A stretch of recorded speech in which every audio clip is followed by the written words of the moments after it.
Hey everyone, welcome back to Spiritual Steph, or welcome. I'm going to shuffle these to start off.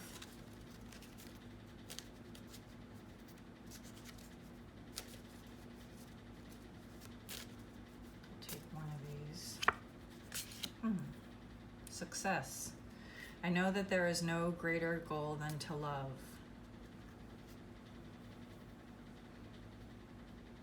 Interesting. Let's go into the tarot. I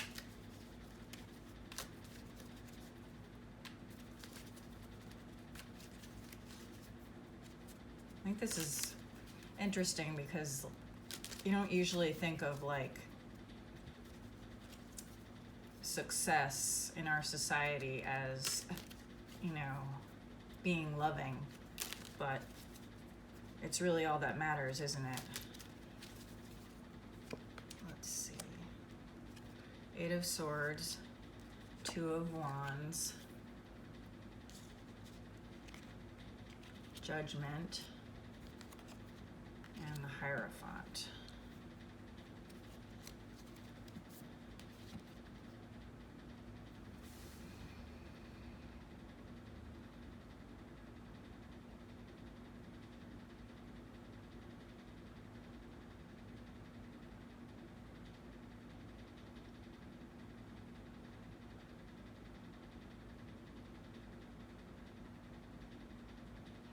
It seems like there's a progression here.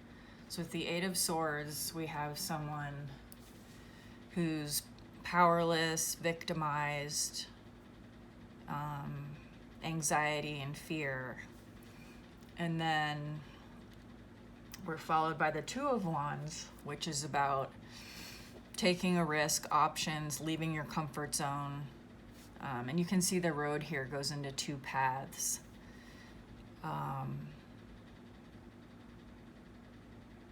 And it says options. And then after that, we get the Judgment, which is problem solved, resurrection, transformation, and followed by the Hierophant, which is teacher, tradition, spiritual advisor, morality. So I feel like someone here is in this state of anxiety, fear, and just not knowing how to get out of it.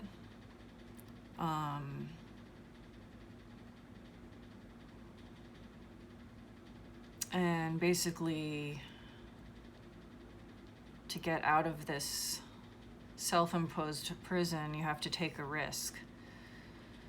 So it looks like you'll have to leave your comfort zone, and there's two roads here. And then once you choose your path, there'll be a transformation, and that will lead you to the Hierophant, which is wisdom, being a teacher, maybe a spiritual advisor. And this really resonates because when we're coming into learning who we truly are and accepting our gifts, it's, taking a different path and leaving some other people and some other options to go on to their path and hopefully find their way.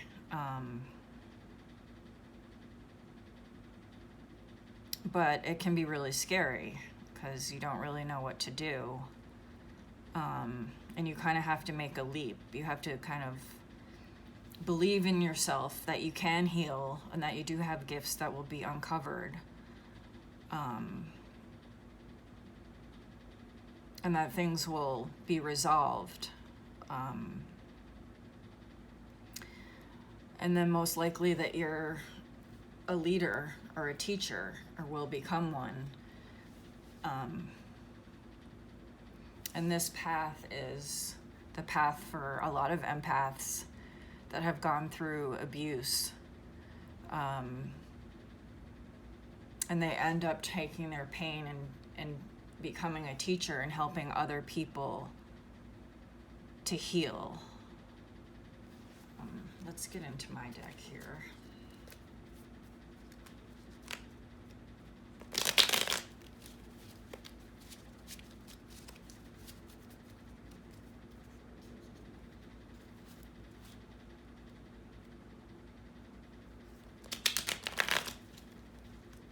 And you know, when you're in this waiting zone and you're in this anxiety, you know, or depression, feeling helpless, it might be something really small, a really small step that you take that shows that you believe in yourself, you know, whether it's getting up out of bed or taking a shower,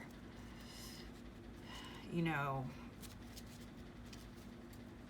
it might be taking a walk and going into a cafe you've never gone into and getting a cup of coffee. These are the little things at first that we can do to care about ourselves, to show ourselves that we matter. Yeah. Flowers. Stay in your lane. Remake the world. And addiction.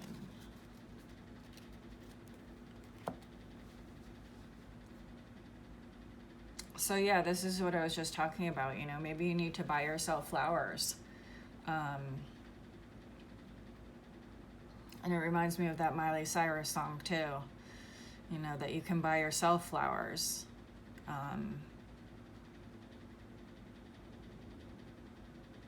And that goes along with remake the world.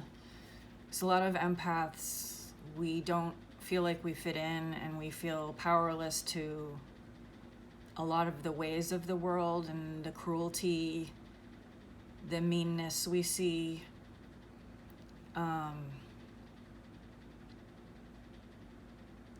And next I see stay in your lane. I think that, you know, someone here was in your business and you're learning boundaries. You're learning to tell them, like, hey, look, stay in your lane. I can take care of myself. I don't need you meddling in. It's not helping my healing. And because of this meddling person, this bullying energy, and this abuse you had to go through, you know, you might have, or you might have had some type of addiction or substance use disorder. And with that, I say, you know, just work on it. You know, social media can be an addiction. Obviously, you know, alcohol or drugs, food, shopping. You know, we all have vices. And really, they're just responses to trauma. They're ways to try to cope with trauma, with overwhelming feelings and, you know, sometimes unbearable circumstances. But you can heal yourself. You can begin to be your own parent to your inner child, and to give yourself that nurturing and guidance that you didn't have, and that stability. And, you know, healing isn't linear. You'll have setbacks, and, you know, you have to learn, and a habit takes a lot to reinforce. But as you grow to heal your inner child, you'll want to protect them. So you'll want to protect yourself, and you'll be less inclined to want to abuse yourself or recreate these old traumatic patterns of chaos and instability, which unfortunately your nervous system became used to as a result of growing up in dysfunction. And now you can choose otherwise.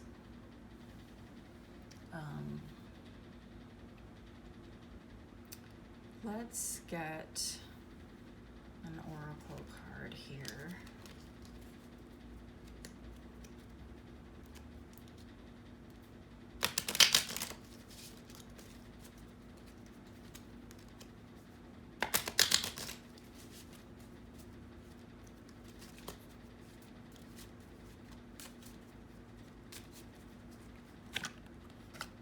We get, don't dim to fit in. How are you dimming your light in order to fit in? And the age of light, you've been training for this for lifetimes.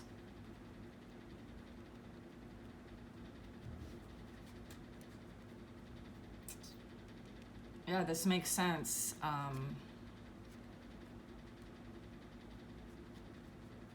You know, you might feel that because you've been rejected from maybe your family of origin or friends or jobs, that you just felt like you don't fit in. And this card is saying, you know, don't dim your light. Whatever interests you have, whatever creative instincts you have, those are God-given, and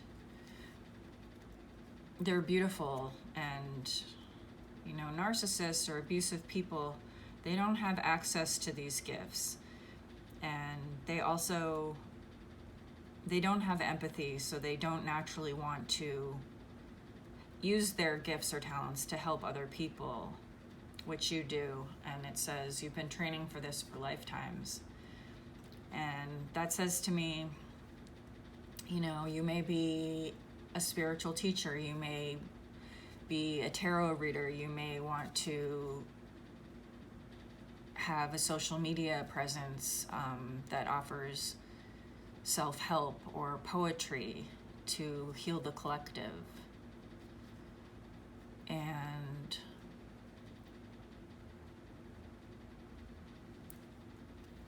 yeah, let's get one of these.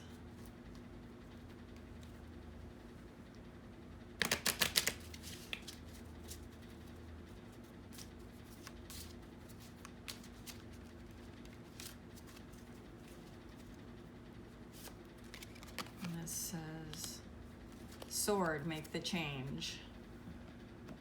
And there is a girl looking in the mirror here, and she's about to cut her hair. Yeah, and I think that's symbolic. There's the number 7 here, which is such a lucky number.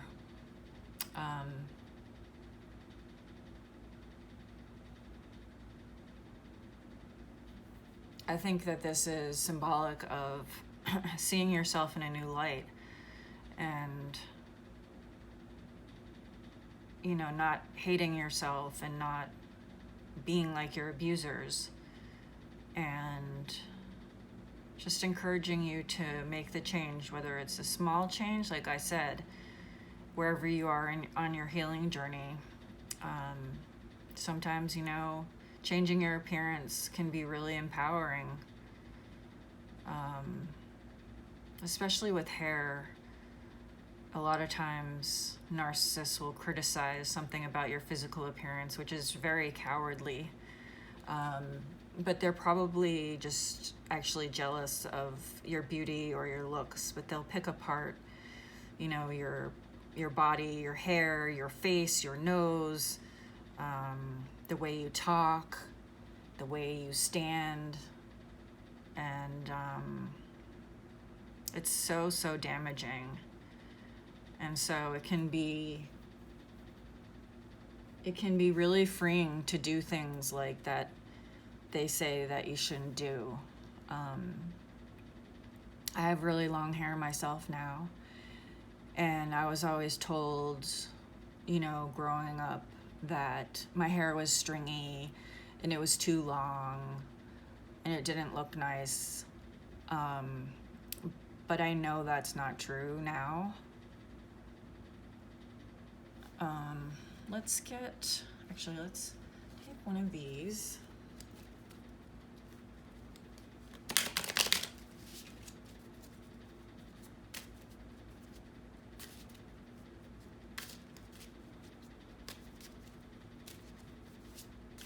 Yeah, I feel like this sword, make the changes, kind of reflects the Two of Wands here, that, you know, you have to make a change if you want things to be different, and it can be really, really scary and hard. But when you kind of think of yourself as a child, and you think of nurturing that child and caring for her and building her up,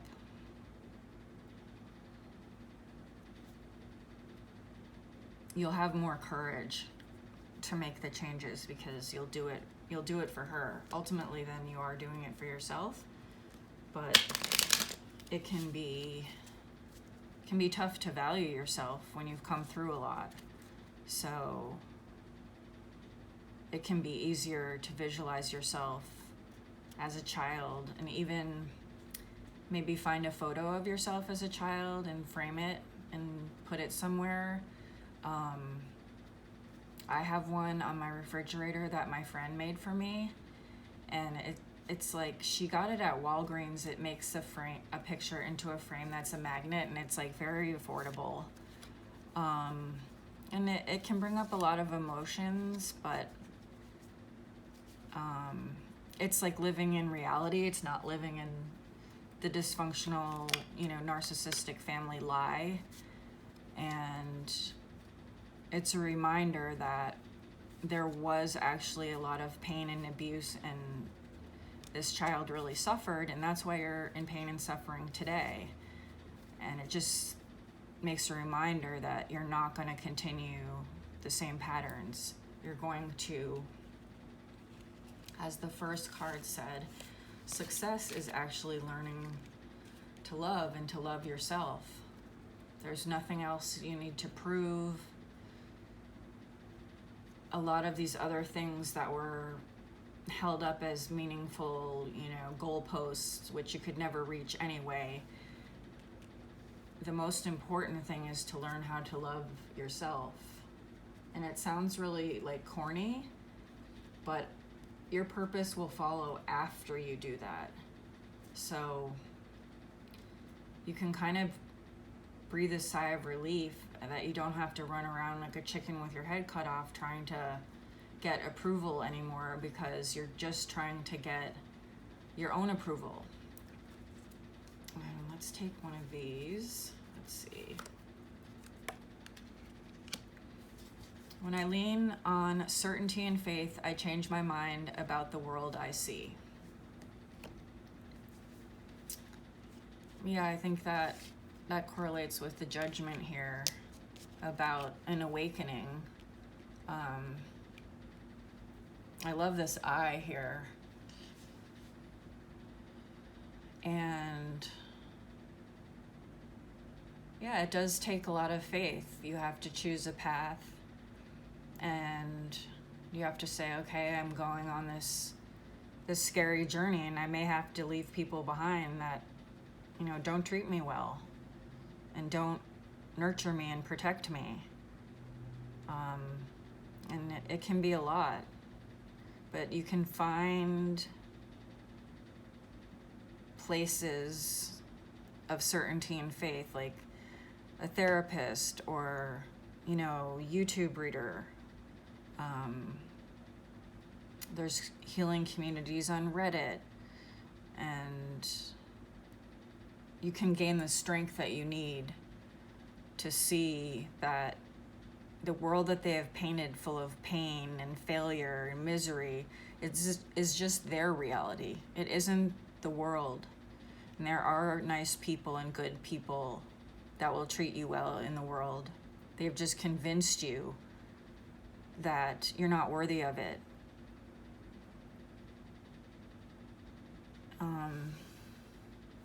So I think I'm gonna leave this here. Thank you guys so much for watching this video. And if you resonated with this reading, please give me a thumbs up and subscribe to my channel, because it really helps us grow. See you next time.